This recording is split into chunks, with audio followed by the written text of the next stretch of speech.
एक तपस्वी ने एक राजकुमारी का हाथ मांगकर पूरी राज्यसभा को मौन कर दिया था। ऋषि ऋचिका ने राजा गाधी से कहा, मैं आपकी पुत्री सत्यवती से विवाह करना चाहता हूँ। गाधी के मन में संकोच था, इसीलिए उन्होंने एक असंभव सी शर्त रख दी। 1000 सफेद घोड़े लाओ जिनके कान काले हो। उन्हें लगा कोई भी ऐसा नहीं कर सकता, पर ऋचिका ने वरुण देव को प्रसन्न किया और वो घोड़े ले आए।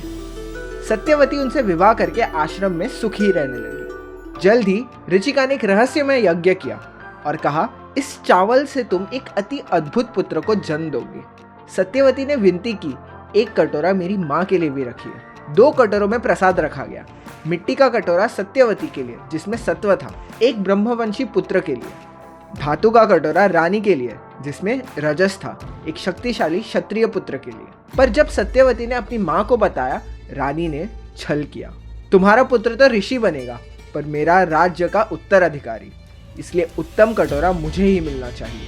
बहुत समझाने के बाद सत्यवती मान गई और कटोरों की अदला बदली हो गई। ऋचिका लौटे तो गुस्से में कांप उठे। तुमने सब उलट दिया।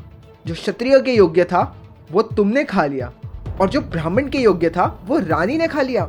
सत्यवती रो पड़ी, पर किस्मत पलट नहीं सकती थी। ऋचिका ने सिर्फ एक उपाय दिया, रानी का पुत्र राजा बनेगा पर अंत में ऋषि बन जाएगा, और हमारा पुत्र ब्राह्मण होगा, लेकिन हमारे पुत्र का पुत्र एक भयंकर योद्धा।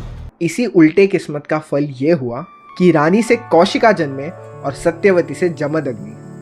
और अब ब्रह्मांड इंतजार कर रहा था उस योद्धा का जिसका नाम परशुराम रखा जाएगा। आगे देखिए कैसे कौशिका का अहंकार कामधेनु के सामने टूटकर उसे विश्वामित्र बनने की राह पर लाता है।